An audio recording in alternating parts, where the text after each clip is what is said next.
अस्सलाम वालेकुम। हम पढ़ रहे हैं chapter periodic classification of elements. हमारा आज का टॉपिक है modern periodic table. Last videos में जो क्लासिफिकेशंस हमने पढ़ी उन सब में यही बेसिक आइडिया था कि एटम के पास जो प्रॉपर्टीज़ होती है या एलिमेंट के पास जो प्रॉपर्टीज़ होती है वो इसके एटॉमिक मास की वजह से होती है, वो इसके अपने वज़न के हिसाब से होती है। लेकिन 1913 में मोज़ले उन्होंने ये दिखाया कि एलिमेंट या एटम के पास जो प्रॉपर्टीज़ होती है वो एटॉमिक नंबर की वजह से होती है, एटॉमिक मास की वजह से नहीं। तो 1913 तक ये आइडिया था कि basic property, fundamental property atomic mass है, लेकिन 1913 से ऑनवर्ड्स ये कंसिडर किया गया, ये देखा गया कि it is not atomic mass but it is atomic number. इसके बाद जो भी क्लासिफिकेशंस आई वो एटॉमिक नंबर के बेस पे आई। अब इन क्लासिफिकेशंस में बहुत सारी सिंप्लीफिकेशंस थी। फॉर एग्जांपल, जब हम एलिमेंट्स को क्लासीफाई करते हैं according to increasing atomic masses, तो इसमें कोई भी रेगुलरिटी नहीं है। हाइड्रोजन से हीलियम तक तकरीबन 3 यूनिट्स डिफरेंस है, हीलियम से लिथियम तक 2 डिफरेंस है, लिथियम से बेरिलियम तक तकरीबन 3 डिफरेंसेस है। तो इसमें एटॉमिक मास में जब हम एलिमेंट्स को अरेंज करते हैं according to increasing atomic masses, इसमें कोई भी रेगुलरिटी नहीं है। लेकिन अगर जब हम एलिमेंट्स को क्लासीफाई करते हैं according to increasing atomic number, तो हम देखते हैं atomic number it increases regularly by 1। इसमें कोई भी फ्रैक्शन वगैरह नहीं है, तो इसमें कन्फ्यूजन नहीं है। या फॉर एग्जांपल, अगर हम एलिमेंट देखेंगे कार्बन, अब कार्बन 3 टाइप्स के होते हैं। इन तीनों टाइप्स में डिफरेंस होती है एटॉमिक मास की। एक का मास है 12 यूनिट्स, एक का है 13 यूनिट्स और एक का है 14 यूनिट्स। लेकिन इन तीनों का एटॉमिक नंबर जो है दैट इज़ 6। अगर हम क्लासिफिकेशन करें on the basis of atomic mass, तो 3 कार्बन्स है हमारे पास, 3 टाइप्स ऑफ कार्बन्स है। लेकिन अगर हम इन्हीं कार्बन्स को क्लासीफाई करेंगे अकॉर्डिंग टू एटॉमिक नंबर, तो ये तीनों कार्बन जो है ये एक ही टाइप के हैं, क्योंकि सब के पास एटॉमिक नंबर जो है वो एक ही है। इनकी प्रैक्टिकली भी देखा गया है कि इन तीनों कार्बन्स की जो भी फिजिकल प्रॉपर्टीज़ है, जो भी केमिकल प्रॉपर्टीज़ है, वो सेम होती है। अब क्यों सेम होती है? क्योंकि एटॉमिक नंबर वो सेम है, सिर्फ एक डिफरेंस है, दैट इज़ एटॉमिक मास। बाकी जो भी फिजिकल केमिकल प्रॉपर्टीज़ है वो सेम है। तो अब इनकी प्रॉपर्टीज़ क्यों सेम है? क्योंकि इनका एटॉमिक नंबर सेम है।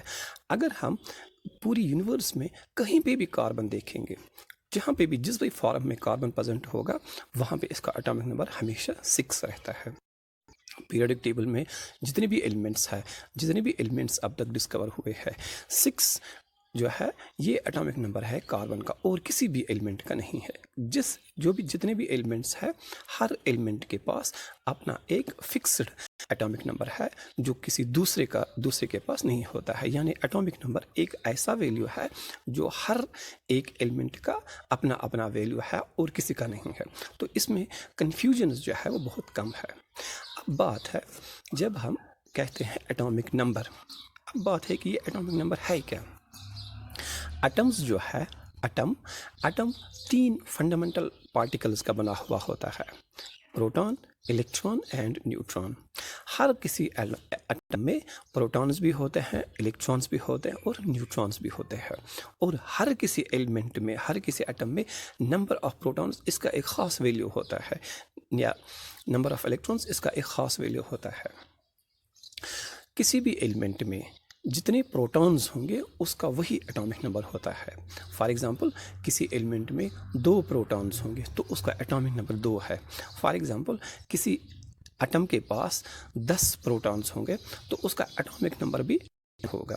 यानी एटॉमिक नंबर क्या होता है? एटॉमिक नंबर होता है number of protons. Atomic number से हमें ये पता चलता है कि एक एलिमेंट में कितने प्रोटॉन्स है। अब ये देखा गया है कि जितने भी हमारे पास एटम्स है या जितने भी एलिमेंट्स है, उनमें हमेशा नंबर ऑफ प्रोटॉन्स ये हमेशा बराबर रहता है नंबर ऑफ इलेक्ट्रॉन्स। ये देखा गया है कि जितने भी एटम्स है in the neutral state, number of protons it is always equal two of electrons. हम कहते हैं बाय डेफिनेशन एटॉमिक नंबर इसका मतलब है इसमें कितने प्रोटॉन्स हैं। अब प्रोटॉन्स और इलेक्ट्रॉन्स बराबर होते हैं, इनका नंबर हमेशा सेम रहता है न्यूट्रल एटम्स में। तो हम ये भी कह सकते हैं कि एटॉमिक नंबर का मतलब है नंबर ऑफ इलेक्ट्रॉन्स, यानी एटॉमिक नंबर से हमें पता चलता है इसमें कितने इलेक्ट्रॉन्स हैं। अगर किसी एलिमेंट का एटॉमिक नंबर 10 है तो इसका मतलब है न्यूट्रल स्टेट में इसके पास 10 इलेक्ट्रॉन्स होंगे। अब जब हम इलेक्ट्रॉन्स की बात करते हैं, नंबर ऑफ इलेक्ट्रॉन्स की बात करते हैं, तो इलेक्ट्रॉन्स जो है ये अलग अलग ग्रुप्स में बैठते हैं, अलग अलग शेल्स में बैठते हैं। इलेक्ट्रॉन्स जो है ये एक ही साथ में नहीं बल्कि अलग अलग ग्रुप्स में, अलग अलग शेल्स में बैठते हैं। तो पहला शेल जो है उसमें 2 इलेक्ट्रॉन्स अकोमोडेट हो सकते हैं। अगर किसी के पास 3 इलेक्ट्रॉन्स होंगे, इसमें 2 ही इलेक्ट्रॉन्स रहेंगे, एक इलेक्ट्रॉन जो है वो किसी शेल में जाएगा। दूसरा शेल जो है इसमें टोटल कैपेसिटी होती है 8 इलेक्ट्रॉन्स की। 8 इलेक्ट्रॉन्स तक अकोमोडेट हो सकते हैं। उसके बाद जो इलेक्ट्रॉन्स बचेंगे वो फिर दूसरे शेल में जाएंगे। और तीसरा शेल जो है इसके पास कैपेसिटी है 18 इलेक्ट्रॉन्स की। ये 18 इलेक्ट्रॉन्स को अकोमोडेट कर सकता है। अगर इलेक्ट्रॉन ज़्यादा हो गए तो फिर नेक्स्ट शेल में अकोमोडेट हो जाएंगे। जो ये है कि इलेक्ट्रॉन्स अलग अलग ग्रुप्स या अलग अलग शेल्स में अकोमोडेट होते हैं, इसको हम कहते हैं इलेक्ट्रॉनिक कन्फिग्रेशन। अगर हम इलेक्ट्रॉनिक कन्फिग्रेशन देखेंगे एटम्स की, फॉर एग्जांपल हाइड्रोजन, हीलियम वगैरह, इनकी इलेक्ट्रॉनिक कन्फिग्रेशन देखेंगे हम। Let us talk about lithium. अगर हम लिथियम की इलेक्ट्रॉनिक कन्फिग्रेशन देखेंगे, लिथियम का एटॉमिक नंबर है 3। इसका मतलब है इसके पास 3 इलेक्ट्रॉन्स है। अब ये 3 इलेक्ट्रॉन्स जो है ये अलग अलग ग्रुप्स में बैठते हैं। पहले ग्रुप में अकोमोडेट हो जाएंगे 2 इलेक्ट्रॉन्स, या पहले शेल में अकोमोडेट हो जाएंगे 2 इलेक्ट्रॉन्स, उसके बाद बचा एक, वो फिर नेक्स्ट शेल में जाएगा। लिथियम जो है इसके पास 3 इलेक्ट्रॉन्स है और ये 3 इलेक्ट्रॉन्स 2 शेल्स में अकोमोडेट होते हैं। पहले में होते हैं 2 क्योंकि इसकी कैपेसिटी 2 ही है, 2 ज़्यादा इसमें नहीं जा सकते हैं, तो एक जो है वो फिर नेक्स्ट शेल में जाएगा। ये फॉर एग्जांपल कार्बन जो है, कार्बन का एटॉमिक नंबर 6। इसका मतलब है इसके पास 6 इलेक्ट्रॉन्स है और ये 6 इलेक्ट्रॉन्स 2 ग्रुप्स में बैठते हैं। पहले ग्रुप में बैठेंगे 2 इलेक्ट्रॉन्स और दूसरे ग्रुप में बैठेंगे 4 इलेक्ट्रॉन्स, तो 4 and 2 हो गया 6। जो सेकंड जो ग्रुप है या सेकंड जो शेल है इसके पास कैपेसिटी है 8 इलेक्ट्रॉन्स। ये 8 इलेक्ट्रॉन्स अकोमोडेट कर सकता है, लेकिन अब इसके पास 4 ही इलेक्ट्रॉन्स बचे हैं, तो वो 4 इलेक्ट्रॉन्स जो है दूसरे शेल में बैठेंगे। ये तो atomic number means number of electrons, number of electrons means यहाँ पे हम इलेक्ट्रॉनिक कन्फिग्रेशन देखते हैं। इलेक्ट्रॉनिक कन्फिग्रेशन मतलब होता है arrangement of electrons in different groups या arrangement of electrons in different shells. ये अलग अलग बैठते हैं, एक साथ में नहीं बैठते हैं। लिथियम जो है इसके पास 2 ग्रुप्स में इलेक्ट्रॉन्स है। बेरिलियम जो है इसके पास 2 ग्रुप्स में इलेक्ट्रॉन्स है। जो ये लास्ट के ग्रुप में इलेक्ट्रॉन्स प्रेजेंट है, ये इन इलेक्ट्रॉन्स को हम कहते हैं वैलेंस इलेक्ट्रॉन्स। जो इलेक्ट्रॉन्स प्रेजेंट होते हैं लास्ट के ग्रुप में उनको हम बोलते हैं, या लास्ट के शेल में, उनको हम बोलते हैं वैलेंस इलेक्ट्रॉन्स। अब हाइड्रोजन और हीलियम जो है इनके पास एक ही शेल है, इनके पास जितने भी इलेक्ट्रॉन्स है वो एक ही शेल में अकोमोडेट होते हैं, तो इनका यही शेल पहला शेल भी है और लास्ट का शेल भी है, तो हम इनको भी वैलेंस इलेक्ट्रॉन्स कह सकते हैं क्योंकि लास्ट के शेल में इलेक्ट्रॉन्स प्रेजेंट है। जो इलेक्ट्रॉन्स लास्ट के शेल में प्रेजेंट होते हैं उनको बोलते हैं हम वैलेंस इलेक्ट्रॉन्स। पीरियोडिक टेबल बनाने के लिए एलिमेंट्स को या एटम्स को अलग अलग ग्रुप्स में करने के लिए हम यही इलेक्ट्रॉनिक कन्फिग्रेशन देखते हैं, और इलेक्ट्रॉनिक कन्फिग्रेशन में हम वैलेंस इलेक्ट्रॉन्स देखते हैं। यानी जब हम ग्रुपिंग करते हैं, ग्रुप में हम इलेक्ट्रॉनिक कन्फिग्रेशन के बेस पे ग्रुप्स, इनके ग्रुप्स बनाते हैं। फॉर एग्जांपल अगर हम लेंगे बेरिलियम एंड मैग्नीशियम, बेरिलियम का एटॉमिक नंबर है 4, फिर बीच में बहुत सारे एलिमेंट्स आते हैं, फिर मैग्नीशियम इसका एटॉमिक नंबर है 12। अगर हम इनकी इलेक्ट्रॉनिक कन्फिग्रेशन देखेंगे, यानी distribution of electrons in different shells, beryllium का एटॉमिक नंबर है 4, इसकी इलेक्ट्रॉनिक कन्फिग्रेशन है 2 and 2। मैग्नीशियम का एटॉमिक नंबर है 12, इसकी इलेक्ट्रॉनिक कन्फिग्रेशन है 2, 8 and 2। अब यहाँ पे अगर हम वैलेंस इलेक्ट्रॉन्स देखेंगे, अब हमें ये डिसाइड करना है बेरिलियम एंड मैग्नीशियम इनको हम एक ग्रुप में रखेंगे या अलग अलग ग्रुप्स में रखेंगे, तो इसके लिए हमें इनके वैलेंस इलेक्ट्रॉन्स चेक करने हैं, देखने हैं। बेरिलियम के पास वैलेंस इलेक्ट्रॉन 2 है, मैग्नीशियम के पास भी वैलेंस इलेक्ट्रॉन 2 है। या अगर हम हाइड्रोजन देखेंगे और लिथियम देखेंगे, हाइड्रोजन के पास भी वैलेंस इलेक्ट्रॉन 1 है और लिथियम के पास भी वैलेंस इलेक्ट्रॉन 1 है। क्योंकि बेरिलियम और मैग्नीशियम इनके वैलेंस इलेक्ट्रॉन सेम है, तो हम ये कह सकते हैं कि जो वैलेंस इलेक्ट्रॉन्स है, बेरिलियम के जो वैलेंस इलेक्ट्रॉन्स है 2, बेरिलियम के जो वैलेंस इलेक्ट्रॉन्स है 2, कुछ थोड़ी गैप के बाद दूसरा एक एलिमेंट है एटॉमिक नंबर 12, उसकी भी वैलेंसी है 2।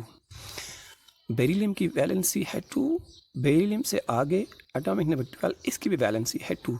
तो हम इसको ये कह सकते हैं कि जो वैलेंस इलेक्ट्रॉन्स है, वैलेंस इलेक्ट्रॉन्स पीरियोडिकली रिपीट हो रहे हैं।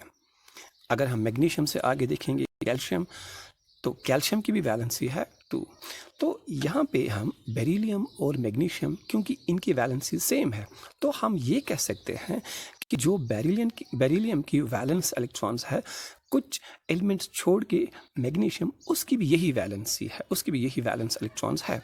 यानी वैलेंस इलेक्ट्रॉन्स जो है ये रिपीट होते हैं, तो इसको हम पीरियोडिसिटी लगते हैं। ये देखा गया है जिनकी वैलेंस इलेक्ट्रॉन्स सेम होती है, उनकी केमिकल और फिजिकल प्रॉपर्टीज़ भी मैक्सिमम सेम होती है। तो इसका मतलब है बेरिलियम की जो प्रॉपर्टीज़ है वो मैग्नीशियम की प्रॉपर्टीज़ है, क्योंकि मैग्नीशियम के पास भी वैलेंस इलेक्ट्रॉन्स 2 है और बेरिलियम के पास भी वैलेंस इलेक्ट्रॉन्स 2 है। या हम हाइड्रोजन और लिथियम की बात करेंगे, हाइड्रोजन के पास भी वैलेंस इलेक्ट्रॉन 1 है और लिथियम के पास भी वैलेंस इलेक्ट्रॉन 1 है। तो इन दोनों की वैलेंसी इलेक्ट्रॉन सेम है, तो इन दोनों की प्रॉपर्टीज़, केमिकल और फिजिकल प्रॉपर्टीज़, वो भी सेम है। तो इसी कंसेप्ट को हम कहते हैं पीरियोडिसिटी, यानी रेगुलर रिपीटिशन ऑफ प्रॉपर्टीज़। उनकी प्रॉपर्टी सेम होती है जिनके पास सेम वैलेंस इलेक्ट्रॉन्स होते हैं। यानी हाइड्रोजन और लिथियम, इनकी वैलेंसी सेम होगी, इनकी प्रॉपर्टीज़ सेम होंगी। बेरिलियम और मैग्नीशियम, इनकी वैलेंसीज इलेक्ट्रॉन सेम है, तो इनकी प्रॉपर्टीज़ भी सेम होगी। तो ये जो यहाँ पे हम देखते हैं कि ग्रुप्स जो हम करते हैं, एलिमेंट्स का अलग अलग ग्रुप्स, उसमें हम नंबर देखते हैं, उसमें हम इलेक्ट्रॉनिक कन्फिग्रेशन देखते हैं, और इलेक्ट्रॉनिक कन्फिग्रेशन में हम वैलेंस इलेक्ट्रॉन्स देखते हैं। वैलेंस इलेक्ट्रॉन्स के बेस पे हम इनको अलग अलग ग्रुप्स में रखते हैं। जिनकी सेम वैलेंस इलेक्ट्रॉन्स होंगी, उनकी प्रॉपर्टीज़ भी सेम होगी, तो उनको हम एक ही ग्रुप में रख सकते हैं। इस बेस पे एटॉमिक नंबर या इलेक्ट्रॉनिक कन्फिग्रेशन या वैलेंस इलेक्ट्रॉन्स के बेस पे हम इलेक्ट्रॉन्स को, इन एलिमेंट्स को, इन एटम्स को अलग अलग ग्रुप्स में क्लासीफाई कर सकते हैं। तो इसके बेस पे एक लॉ आई, that was called as modern periodic law. इसमें कहा गया था द प्रॉपर्टीज़ ऑफ एलिमेंट्स और periodic functions of their atomic numbers. इसका मतलब है कि अगर हम एटॉमिक नंबर देखते हैं, एटॉमिक नंबर हम देखते हैं कि वैलेंस इलेक्ट्रॉन जो है वो सेम आते हैं। 4 की जो वैलेंस इलेक्ट्रॉन है 2, उसके बाद कुछ एलिमेंट छोड़ के 12 की वैलेंस इलेक्ट्रॉन भी सेम है। इनकी वैलेंस इलेक्ट्रॉन्स, या हम शॉर्ट में कहेंगे इनकी इलेक्ट्रॉनिक कन्फिग्रेशन सेम है, ये भी कहा जा सकता है। तो अब जिनके वैलेंस इलेक्ट्रॉन सेम होंगे, उनकी प्रॉपर्टीज़ भी सेम होती है। यानी वैलेंस इलेक्ट्रॉन सेम तो प्रॉपर्टीज़ भी सेम होती है। इसी को हम कहते हैं कि इसका मतलब ये है कि एक एलिमेंट के पास जो प्रॉपर्टीज़ है, एक एलिमेंट के पास या एक एटम के पास जो प्रॉपर्टीज़ है, वो इसके एटॉमिक नंबर की वजह से होती है। जो प्रॉपर्टीज़ रिपीट होती है, दो एलिमेंट्स की प्रॉपर्टीज सेम होती है, वो होती है एटॉमिक नंबर की वजह से। यानी हम नटशल में सिंपली हम ये कह सकते हैं कि एक एलिमेंट या एक एटम, उसकी जो भी प्रॉपर्टीज़ है वो इसके एटॉमिक नंबर की वजह से है, ना कि एटॉमिक मास की वजह से। तो जब हम इन सारे एलिमेंट्स को क्लासीफाई करते हैं according to atomic number, according to increasing atomic number, तो जो हमारे पास अरेंजमेंट बनता है वो ये है। तो सबसे पहला जो अरेंजमेंट था वो दिया था निल्स बोहर ने। सबसे पहला जो पीरियोडिक क्लासिफिकेशन थी on the base of atomic number, वो दिया था बोहर ने। लेकिन इसके बाद बहुत सारी कुछ चेंजेस हुई। वो चेंजेस एक यूनियन है IUPAC, वो चेंजेस फिर उन्होंने किया। इस टाइम जो हमारे पास पीरियोडिक टेबल है जो हम स्क्रीन से पे देख सकते हैं। तो इसको हम मॉडर्न पीरियोडिक टेबल के नाम से जानते हैं या long form of periodic table. ये जो है इसमें बहुत सारी टाइम बाय टाइम कुछ चेंजेस हुई थी आफ्टर बोहर, वो चेंजेस की थी IUPAC ने। IUPAC मतलब international union of pure and applied chemistry. अब हमने एलिमेंट्स को क्लासीफाई किया है इसलिए कि इनको स्टडी करना, इनको मेमोराइज़ करना वो इजी हो जाए। इस क्लासिफिकेशन में हमने देखा है कि हमें सिंपली इन एलिमेंट्स को अलग अलग ग्रुप्स, अलग अलग इनमें क्लासीफाई किया है। फॉर एग्ज़ाम्पल अगर हम हॉरिजॉन्टल रोज देखेंगे, हॉरिजॉन्टल रो मतलब अगर हम लेफ़्ट से राइट तक देखेंगे इनको हम कहते हैं पीरियड्स। फॉर एग्ज़ाम्पल जो ये है पोटेशियम से स्टार्ट करते हैं क्रोमियम तक, क्रिप्टॉन तक, पोटेशियम से क्रिप्टॉन तक जो भी ये एलिमेंट्स है एक रो में, इनको हम कहते हैं पीरियड्स। जो मॉडर्न पीरियोडिक टेबल है देख सकते हैं इसमें 7 पीरियड्स है।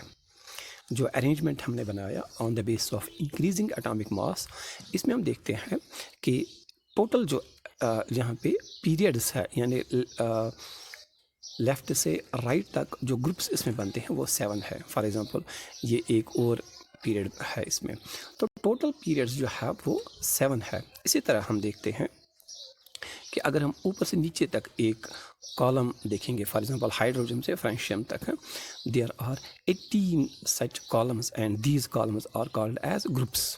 फॉर एग्जांपल ये बोरॉन से हम देखते हैं एलिमेंट 113 तक ये एक ग्रुप है।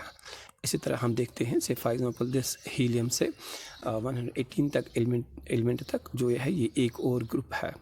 तो जो हमारा पीरियोडिक टेबल है इसमें हमने एलिमेंट्स को क्लासीफाई किया है इन 7 पीरियड्स एंड 18 ग्रुप्स। तो this was all for sake of simplicity. इसी तरह इनको हम क्लासीफाई कर सकते हैं। अब हम ग्रुप्स की प्रॉपर्टीज़ याद रख सकते हैं या पीरियड्स की प्रॉपर्टी याद रख सकते हैं, वो हम नेक्स्ट वीडियो में देखेंगे। इनमें कुछ ट्रेंड्स बनती है, वो ट्रेंड्स क्लास में देखेंगे नेक्स्ट वीडियो में। तो एलिमेंट्स को हम अब ग्रुप्स में कुछ ग्रुप्स बना के उनको अलग अलग स्टडी कर सकते हैं, उन ग्रुप्स को हम अलग अलग स्टडी कर सकते हैं। फॉर एग्जांपल अगर हम एक्सट्रीम लेफ्ट साइड में देखेंगे तो देयर जो ये ग्रुप है these are called as the metals. अब इन सब की प्रॉपर्टीज़ ऑलमोस्ट सेम है, थोड़ी डिफरेंस भी है लेकिन इन सब की प्रॉपर्टीज़ सेम है। अगर इस ग्रुप में हम एक की प्रॉपर्टी याद रखेंगे तो ऑलमोस्ट वही प्रॉपर्टी दूसरे की भी होती है। तो these are called as the metals. इनकी मैक्सिमम प्रॉपर्टीज़ जो है, बहुत सारी प्रॉपर्टीज़ वो सेम होती है। इसी तरह on the extreme right side अगर हम देखेंगे there are noble gases. Noble gases जो है these element they don't react, ये स्टेबल एलिमेंट्स होते हैं और रिएक्शन में पार्टिसिपेट नहीं करते हैं अंडर नॉर्मल कंडीशंस। इसी तरह नोबल गैसेस के बाद जो ग्रुप आता है they are the non metals. Left side से नोबल गैसेस के बाद जो है वो नॉन मेटल्स है। इसके बाद आते हैं नॉन मेटल्स के साथ these are called as the metalloids, and इसके साथ आते हैं मेटलॉइड्स, और मेटल्स के बीच में जो एलिमेंट्स आते हैं they are called as transition elements या ट्रांजिशन मेटल्स। और नीचे की जो 2 लाइंस है these are called as inner transition metals, क्योंकि ये जो है फर्स्ट वन इसको कहते हैं lanthanide series. These are 14 elements. Actually ये 14 एलिमेंट्स जो है ये इस वाले जहाँ पे एटॉमिक नंबर 57 है इस वाले ग्रुप में ये सारे 14 एलिमेंट्स है, लेकिन 14 एलिमेंट्स को एक ग्रुप में क्लासीफाई करना इट्स वेरी डिफ़िकल्ट। सो इनको नीचे एक सीरीज़ में रखा गया है, this is called as lanthanide series. और इसी तरह जो ये है एटॉमिक नंबर 89 इसको कहा जाता है, ये जो नीचे वाली लाइन है ये this is called as actinide series. ये सारे 14 एलिमेंट्स इस एक स्लॉट में है, लेकिन 14 एलिमेंट्स को एक स्लॉट में अकोमोडेट करना मुश्किल है, तो इसलिए हमने इनको नीचे अलग से रखा गया है। These are called as inner transition series, inner transition metals. तो हम इस पीरियोडिक टेबल को कुछ ग्रुप्स में अब डिवाइड करते हैं। For example there are noble gases, हम ये कहते हैं कि ये जो है ये रिएक्शन नहीं करते, तो इनमें कोई भी रिएक्शन नहीं करता है अंडर नॉर्मल कंडीशंस। जो ये है नॉन मेटल्स हैं, नॉन मेटल्स जो है दे लूज इलेक्ट्रॉन्स। जो भी न्यूक्लियस है ये इलेक्ट्रॉन लूज़ करते हैं। एक्चुअली में हमें इन सारे 118 एलिमेंट्स की प्रॉपर्टीज़ मेमोराइज़ करना है, लेकिन अगर हम ग्रुप्स की बात करते हैं, ग्रुप्स में रखते हैं, for example this group is the metal group, ये जो है इनकी प्रॉपर्टी एक है दैट दे लूज़ इलेक्ट्रॉन्स, ये सारे इलेक्ट्रॉन्स जो है लूज़ करते हैं। तो इस तरह हमें इनको मेमोराइज़ करना, इनकी प्रॉपर्टीज़ मेमोराइज़ करना वो ईजी बनता है। अब बात है जो हमें अब तक प्रॉब्लम्स थी लास्ट पीरियोडिक टेबल में, जो हमने देखा था मेंडलीव। फॉर एग्जांपल मेंडलीव में एक प्रॉब्लम थी पोजीशन ऑफ हाइड्रोजन, हाइड्रोजन को कहाँ पे रखेंगे। हाइड्रोजन जो है इसकी प्रॉपर्टीज़ ग्रुप 1 के साथ मैच होती है, जो ये पीरियोडिक टेबल है अकॉर्डिंग टू IUPAC। इनको हमने 18 ग्रुप्स में अकोमोडेट किया है और हर ग्रुप का नाम है, इनको हमने नंबर्स रखे हैं, first group, second, third, fourth up to 18। Periodic table जो है इसमें 18 ग्रुप्स है और इनका नाम हमने सिंपली नंबर्स रखे हैं 1 2 3 4। हाइड्रोजन जो है, हाइड्रोजन इसकी प्रॉपर्टीज़ ग्रुप 1 के साथ भी मैच होती है और ग्रुप 17 इसके साथ भी मैच होती है। अब ये है कि हाइड्रोजन को हम किस वाले ग्रुप में रखेंगे, ग्रुप फर्स्ट में रखें या ग्रुप 17 में रखें, पोजीशन ऑफ हाइड्रोजन कहाँ पे है। तो एक्चुअली इस पीरियोडिक टेबल में हाइड्रोजन को जो है वो रखा गया है in the first group. Position of hydrogen जो है मॉडर्न पीरियोडिक टेबल में हाइड्रोजन को फर्स्ट वाले ग्रुप में रखा गया है, ना कि 17 ग्रुप में, हालांकि इसकी प्रॉपर्टीज़ दोनों ग्रुप्स के साथ मैच होती है। अब ये क्यों रखा गया है इन द फर्स्ट ग्रुप, क्योंकि जब हम इसकी इलेक्ट्रॉनिक कन्फिग्रेशन देखते हैं, इस ग्रुप में जो भी एलिमेंट्स है hydrogen, lithium, sodium, hydrogen, lithium, sodium, जब इनकी इलेक्ट्रॉनिक कन्फिग्रेशन देखते हैं और इनके वैलेंस इलेक्ट्रॉन्स हम देखते हैं तो इनके सेम वैलेंस इलेक्ट्रॉन्स है 1 1 और 1। तो इसीलिए इलेक्ट्रॉनिक कन्फिग्रेशन के बेस पे या वैलेंस इलेक्ट्रॉन्स के बेस में हमने इसको फर्स्ट वाले ग्रुप में रखा गया है। अब अगर हम देखेंगे 17th ग्रुप, जैसे फ्लोरीन, क्लोरीन, ब्रोमीन है, इनकी जो इलेक्ट्रॉनिक कन्फिग्रेशन है, या अगर हम इनकी वैलेंस इलेक्ट्रॉन्स देखेंगे तो इट इज़ 7 7 एंड 7। तो इसके हिसाब वैलेंस इलेक्ट्रॉन के हिसाब से हाइड्रोजन जो है वो इनके साथ मैच नहीं होता है, लेकिन प्रॉपर्टीज़ जो है इसकी बहुत सारी प्रॉपर्टीज़ इनके साथ मैच होती है, केमिकल प्रॉपर्टीज़। तो अब जो इस मेंडलीव ने कहा था कि हम हाइड्रोजन को कहाँ पे रखेंगे, इसको ग्रुप फर्स्ट में रखेंगे या फिर ग्रुप 17 जो हैलोजन है इनके साथ रखेंगे, तो मॉडर्न पीरियोडिक टेबल में ये प्रॉब्लम ऑलमोस्ट सॉल्व्ड है, क्योंकि हम इसको इलेक्ट्रॉनिक कन्फिग्रेशन एटॉमिक नंबर के बेस पे ग्रुप फर्स्ट में रखते हैं। इसी तरह हमने देखा था मेंडलीव्स पीरियोडिक टेबल में पोजीशन ऑफ आइसोटोप्स, ये बड़ी प्रॉब्लम थी। आइसोटोप्स मतलब कि अगर हमारे पास सेम टाइप्स ऑफ एटम्स है, carbon, carbon and carbon, they are all same, इनकी प्रॉपर्टीज़ भी सेम होती है, लेकिन इनका मास जो है वो डिफरेंट है। तो ऐसे एलिमेंट जिनकी जो सेम टाइप्स ऑफ एलिमेंट्स होंगे लेकिन उनका मास, उनका वजन डिफरेंट होगा, उनको हम बोलते हैं आइसोटोप्स। हम मेंडलीव्स पीरियोडिक टेबल देखेंगे। Mendeleev's periodic table is based on atomic mass. Atomic mass के बेस पे अगर हम इनको क्लासीफाई करेंगे तो इनको हमें अलग अलग पोजीशंस या अलग अलग स्लॉट्स में रखना है, तीनों को एकोमोडेट करना है अकॉर्डिंग टू एटॉमिक मास। लेकिन मॉडर्न पीरियोडिक टेबल जो है, जितने भी हमारे पास आइसोटोप्स है उनका एटॉमिक नंबर सेम होता है, तो इस वजह से एटॉमिक नंबर के बेस पे हम जब उनको क्लासीफाई करते हैं तो उनको हम एक ही पोजीशन पे क्लासीफाई करते हैं, एक ही पोजीशन पे अकोमोडेट करते हैं। तो ये पोजीशन ऑफ आइसोटोप्स प्रॉब्लम जो थी ये भी फिर सॉल्व हो गई। इसी तरह एक और था wrong order of atoms. Mendeleev's periodic table में बहुत सारे ऐसे एलिमेंट्स थे जिनकी पोजीशंस गलत थी, जैसे फॉर एग्जांपल कोबाल्ट एंड निकल। अब कोबाल्ट एंड निकल जो है, अगर हम इनको एटॉमिक मास के बेस पे क्लासीफाई करेंगे तो पहले आएगा निकल, क्योंकि निकल के पास वजन कम है।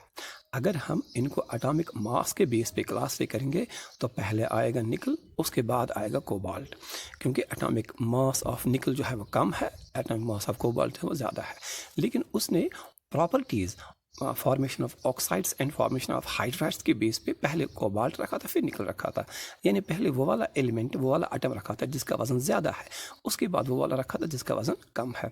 लेकिन जब हम इसकी एक्सप्लेन देखते हैं ऐसा क्यों है, तो ही फेल्ड टू एक्सप्लेन। अब इनकी केमिकल प्रॉपर्टीज़ के बेस पे जब हम इनको क्लासीफाई करते हैं तो पहले कोबाल्ट आता है फिर निकल आता है। लेकिन जो मॉडर्न पीरियोडिक टेबल है, जब हम इनकी क्लासिफिकेशन देखते हैं तो पहले कोबाल्ट आता है, क्योंकि उसके पास एटॉमिक नंबर 27 उसके बाद निकल आता है जिसके पास एटॉमिक नंबर 28 है।